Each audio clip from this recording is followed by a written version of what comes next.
Is there something about females that you wanted to know but could never figure out? Are you struggling with relationships? Do you feel like you're being taken advantage of by the women in your life? Do you want to know how to leverage the playing field to your favor? Well, did you know that the female mind and the female psyche are mysterious and unexplored regions like the dark web of the internet? For this reason, men need a method of decrypting or hacking the manipulative psyche or dark web of the female mind. Once a man has a deep understanding of true female nature, he will then be able to hack her programming. Access granted. The purpose of this book is to help grown males evolve into men so that they can treat the women in their lives accordingly. You win.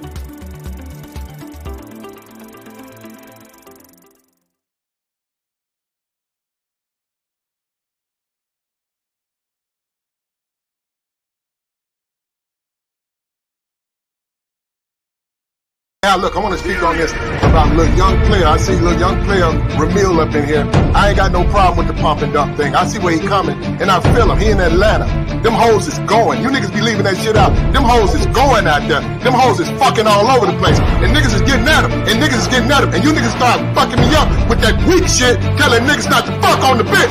Nigga, I'm gonna fuck this bitch. That's what I'm gonna do, nigga. I'm getting tired of you trying to check my motherfucking game, nigga. I'm in this shit. I'm gonna knock on this bitch, nigga. Fuck you. And I'm getting tired of you, nigga. You can't take it. I'm in this shit to win this shit. And I'm sick of you weak ass, over the hill, dusty ass niggas. You wanna go smoke cigars with some old white boy in the exclusive Moose Club, nigga? Fuck you. I'm out here with these bitches, nigga. I'ma hold it on. I'ma get it in. I'ma get it in. And you nigga gotta be out there. It's about having your motherfucking game. It's about being a motherfucking player out here. It's about being a real nigga. You niggas don't understand what it is to be a real motherfucking nigga. You don't know how to talk it up. You don't know how to get it in. You niggas weak in this shit. I'm sick of you niggas. Them hoes over there fucking with Kevin. Them bitches looking to get married. Them some married-minded bitches. I ain't trying to fuck on no hoe like that. Go over there and fuck with Kevin. Let me fuck with the rest. I'ma do my best, nigga. Fuck y'all niggas. And you gotta put this out because you niggas don't put the whole side of the black man out here. You put one side out here. And I'm tired of that shit. And real niggas out here like me, we getting it in. We ain't got nothing to cry on. We let the bitch lie on us. The bitch lying on me, nigga. That's what you did. And I'm gonna do it again. And again, motherfucker. That's what I do. I'm sick of these motherfuckers crying. I'm gonna give you some tissue next time, motherfucker. That's how we do out here, though. Look, keep pumping and dumping. I don't blame them. Expect the Cardi bitch, wild bitch shit. All these hoes wanna do is fucking suck. And why get fucked up? They go fucking suck your partner. You know what? Just accept it. Be done with that shit. You niggas go to church, man. You know what I'm saying? Take that shit to church. I can't help it. The whole fucks you over, nigga. That's your problem. That ain't my problem, nigga. I solve problems. I don't make them, nigga. That's what I do. You guys don't understand what it is to be a motherfucking back out here. It's just like playing football, nigga. We get a prep. We get a motherfucking pep rally before we get at these bitches. Let's get it up. Let's get it in. You don't understand that, though. That's what's killing me with that. But look, I'm gonna pull up out of here, man. I'm gonna pull up out of here. Look, appreciate you pop in, man. We need, that's the whole black man. Show the whole thing. You know what I'm saying?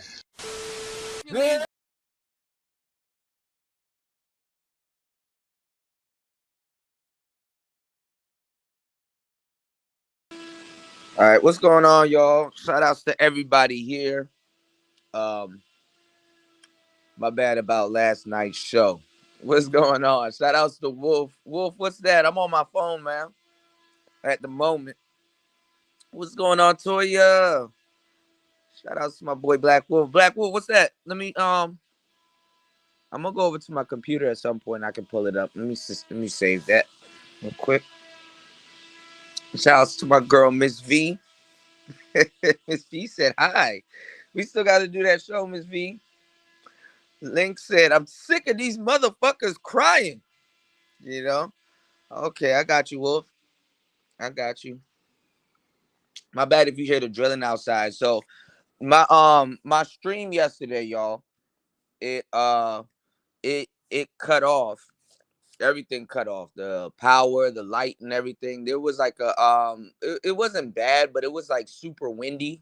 And I don't know what happened. And then they've been like doing like they're building like a couple of there's two buildings being built beside me. There's one being built on the left side of me, and then there's a radio station actually being built right behind me.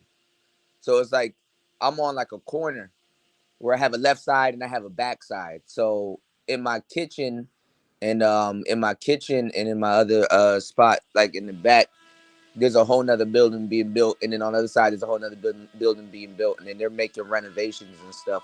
So this is why you hear like drills and shit in the background. So this is why I didn't set up my whole setup, because it's like, oh man, the microphone might pick this up, you know. So, and I got a cloud lifter. If I take this cloud lifter off, I probably wouldn't pick it up. But if y'all can hear drilling in the background, yeah, I don't know what the hell they're drilling and stuff. So the power got knocked out for like, it was about like 5 minutes and stuff like that. But I had to run and go do some stuff anyway. So I apologize for that. But man, I woke up, not even woke up. I was half asleep, one eye open type shit earlier this morning. What's going on, UFO? And I'm not gonna tell. Look, I got 3 people. Y'all know who y'all are too, man. And and they're all separate. So three, I mean, they be in the chat every so often, but I know for a fact they don't know each other, right? Shout outs to RG3, yeah, man. Yeah, it's still up on the other channel, to tell you the truth. Yeah, y'all know I keep that sleep. See, RG3 knows what I'm talking about. I keep that sleeper channel, right? So I got sent a video this morning, and one of them is by my brother, you know, my brother, and then another one of them is by another guy that I started hearing about, and I subbed to his channel, but I don't know if he subbed to my channel. But then again, I got a bunch of people watching my channel, right? What's going on, Don Philly? I'm warning y'all, because y'all are my audience, right? Yeah, they're probably listening now, so because people sneak watch everybody, okay? So I'm gonna talk to y'all about something, right? So I got a bunch of people watching my channel, not saying nothing, right? And y'all know all of my content is original, okay? That's another reason why I be doing them long ass lives, so y'all would know, okay, he coming up with it, not even coming up with it on the spot. He know what he talking about, because he can go live for hours on end, and we've been sitting here 50 people watching them. I don't have to run around here. I don't have to, I'm not reading off no board. I'm not doing nothing, right? And now I could tell, now a lot of my stuff is starting to be regurgitated, and I don't know where people are getting it from, but I know it's coming from this channel. You know what I'm saying? I don't know where people are getting them from, but I know it's coming from this channel. All right. Now people gonna be like, here he goes again. No, and this is what pisses me off, because I be doing stuff, and I'm very, like, I'm thorough, and I'm also, you know what I'm saying, consistent. I'm too consistent and I'm too thorough when I do and say things, right? So I did what was it, RG3? It was like 7 hours or something like that. It was like a 7 hour, 6 or 7 hour show. And I personally went over every single thing, why the manosphere gonna fail and stuff like that. And honestly, I mean, not the manosphere, the Passport Brothers and stuff like that. And I did one on the manosphere. Y'all know how long I've been talking about this. I've been talking about this for north of 4 months, saying, why don't the manosphere have original content? Why are they using Passport Bros as a why they using Passport? What's going on, Third? Why they using Passport Bro? No, well, definitely. Are you gonna be on? Okay, I'm gonna have to come to your channel, and we can do it. Cause I'm not gonna lie, our timing not lining up neither. Okay, let me start at. Let me start at. All right, thank you, RG3. 7 minutes and 26 seconds, right? And Wuni said, proxy. Yeah, it's a proxy, but what I'm saying is that my thing is too, and I'm starting to really be on this, because a lot of my content gets stolen, man, or just it not even stolen. Like if it's a brother, you know what I'm saying. because I don't know what it is, but if it's a if it's a brother of mine and stuff like that, definitely you can use my content. Ain't nothing wrong with that. Just cite it. That's all. When Alan Roger Curry died, I'm really starting to become a huge fan of citing something. You know what I'm saying? I've always cited something, or I'll be like, shout outs to such and such. You know what I'm saying? Or, give credit to, who I've heard said this or who I've heard been saying this. But one thing, too, y'all, that goes along with brothers, taking and stealing content, because I've been saying this for a long time, but now I got to highlight it real quick. This is not to point anything out, but I got to highlight it because people will take things, and just because it's me, they will take it and say it and then not give credit because it's me, because I said it. You know what I'm saying? What's going on, Lou? And they've heard me say it and stuff. But y'all, as my audience, have heard me say this for months. Y'all been hearing me saying that the manosphere has no original content.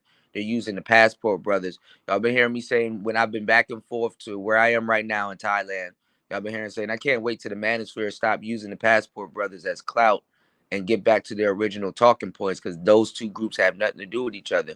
Now I'm starting to see this ideology going around the space, and not one site is coming back to where it originated from. Because everybody was happy and everybody was talking about Passport Bros. What's going on, Dollar Washer? What's going on, Brian Will? Everybody was talking about Passport Bros and was on the train and was happy and stuff like that. And I'm like, all right, that's cool. I just can't wait till the shit blows over, because nobody's traveling. Nobody's actually doing nothing. Every day you get on here, Passport Bro, Passport Bro, Passport Bro. I was the only one saying something. And then now, all of a sudden, I'm hearing exactly what I said, word for word, being repeated. And what I tell you guys about when I say things, I make sure I say things a certain way. So you're gonna have to go out of your way to you know what I'm saying? What's going on, Tehran? You're gonna have to go out of your way to kind of, now motherfuckers just don't give a damn. Now I'm like, hold on. Like, damn, like I'm hearing exactly what I'm saying, word for word. No switch up, no flip, no words around, no something. Like, I'm hearing exactly what I've been saying, word for word, not one site. Wasn't nobody saying what I was saying at all. Nobody was going in heavy on the manosphere and the content that they were doing. And I had my reasons why I was saying what I was saying. So, you know what I'm saying? When somebody asked me, yo, where'd you get that from? Where'd you come to that conclusion? Y'all know I can say where I came to that conclusion. Because it goes right back to what I've been saying for years, the whole curse. This is why I repeat myself, y'all. This is exactly why I repeat myself, y'all. So I know when I'm being copied. Because honestly, and I'm actually dark with it. I hate repeating myself, but that's literally what I do a lot. I repeat myself a lot. But each go around, I make sure I say something different, so I'm not burning myself out, because I hate to repeat myself, right? But I do repeat myself, and this is why I go back to what I'm talking about. When I was saying that the manosphere doesn't have no original content, I explained why. And y'all know I'm gonna go back into the microphones. Y'all know I'm gonna go back into the production. Y'all know why, and y'all know where I'm coming from. Y'all know why I'm saying it. So y'all know why I came to that conclusion. So when I kind of hear content being repeated and not cited, it begs me to go, that's exactly what I said, word for word. Definitely I don't get praises for it, but somebody else, and I say it too on the podcast, somebody could come here right now and regurgitate what I'm saying and get praised for it. I literally say that. And then, the couple of videos that I got sent this morning, it's like, yo. And y'all niggas be fucking me up when y'all be sending these videos, because y'all be like, but I could be tripping though. Don't send me no shit like that, bro. I'm gonna go investigate it though, And one was from my brother. Shout out to my brother Red Supreme. One was from my brother Red Supreme. Now I'm not gonna say who sent me this video. Like, if y'all sent me this, but I do tap in on Red Supreme. So, but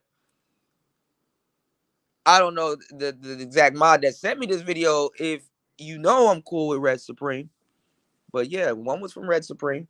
Red Supreme, and I watched a little bit of this morning, but I had to go to sleep, y'all. I was tired, from yesterday. He said niggas will steal your talking points, style, personality, and even beliefs that they once ridiculed. Identity crisis actors. Yeah, man. You know. Now I know Red didn't. This is why I'm confused. All right, so I know my talking points are being taken and being shuffled around the space, but I just without being cited, I just kind of don't know where to pinpoint it. So you said I'm about to steal that yoink. Yeah, yeah, yeah. So they sent me another video, and I just start catching wind of this brother. And I think I subbed to him like a week or two ago, because I think either Ed or BGS or somebody got into it with them, man. It was kind of interesting, so I subbed to the channel so I could just check the brother out and see what he's saying. They sent me another video of a brother named Clarence J.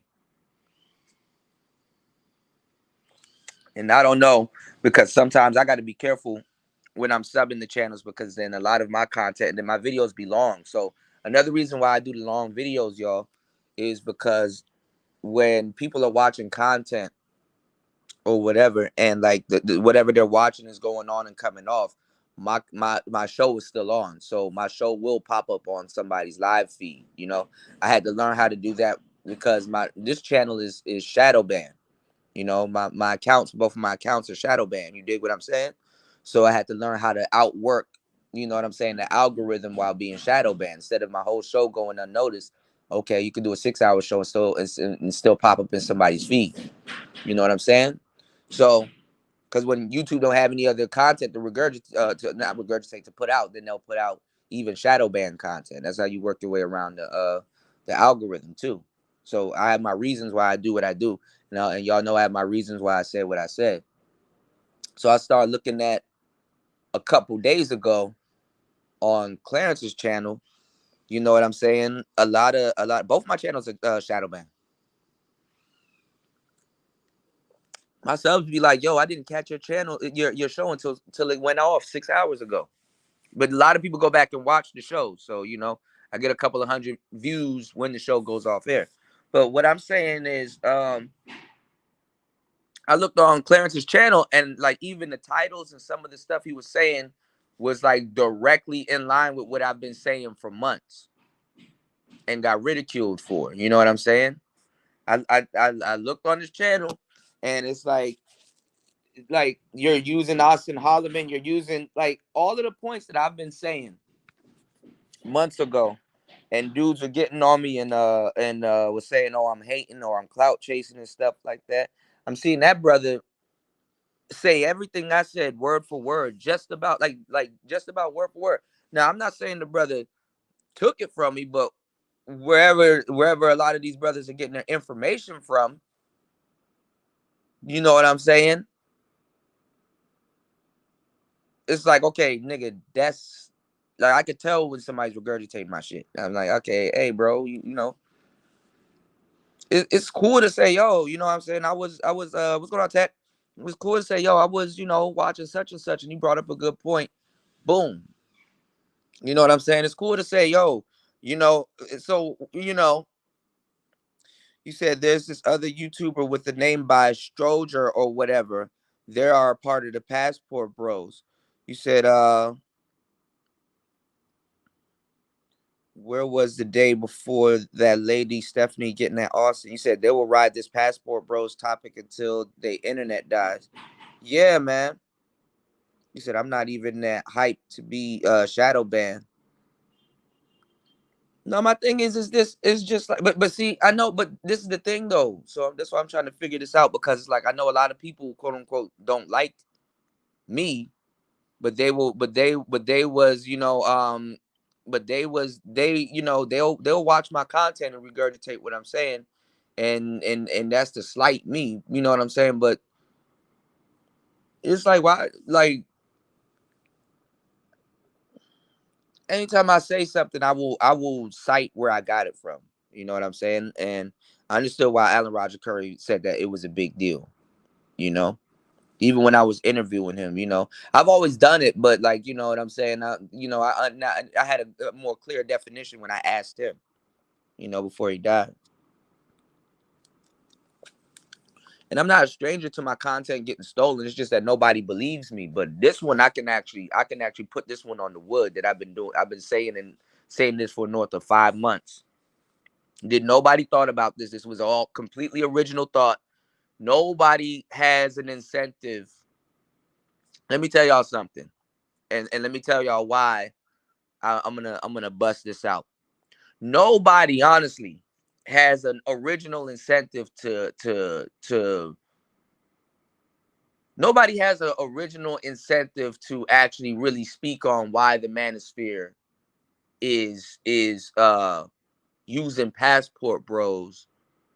I would say more than myself, and where that talking point came from, because you know me, I have a gripe against the space of stemming from this whole tech shit. So I broke it down like exactly exactly what the space is gonna do, why they're doing what they're doing, and why this happened. And y'all know me, I say it to the cows come home. I alluded right back to them not stepping up their game, trying to compete with women and stuff like that. So and now they got to scramble and find content to latch on. I did the whole history of how they tried to latch on to SYSPM. Was nobody talking about that? All of a sudden, I'm hearing that being regurgitated. I did the same thing. I even went back to MGTOW, how the manosphere absorbed me. I did all of that. Y'all know I go through. I'm the only person talking about all of that shit. So when I'm starting to hear this shit being regurgitated and sent around the space and stuff like that, I'm like, okay, who is in this big percentage of my analytics that's watching me, taking my talking points, not citing it, and then they spread it around the space, but then they misconstrue a lot of what's being said. Like when people regurgitate my stuff, I can tell because they misconstrue a lot of what's being said. Because it's like, okay, bro, what role did you play as to why you're saying that? I know what role I played in this shit as to why I came to that conclusion and saying that. But a lot of people don't have no real content creator conclusion to come to that conclusion. Like to even say that, like that's not even that's such a that thought is in its own different lane that it has to be copied. The stuff that I say, y'all know what I'm talking about. But the Mansfield likes to play this game where it's like, oh, we're just gonna act like we don't know what he's talking about. So that's why I go out of my way to stay in that lane. Whatever I said is in its own lane that it has to be copied. It has to at least be cited before you regurgitate it, because it's something that's invested. I say it because my time is invested into it. I literally spent time telling the space, yo, hey, you need to upgrade you while this is going on. You need to upgrade your equipment because this is gonna happen. Yo, these new people about to come in here and start stealing your shit. All of this shit came to pass. Pearly, everything. And my real followers here know what I call it. What do I call it? Put it in the chat. When I put my two fingers up to the camera, put it in the chat. What do I call it? 2 C's. What do I call it?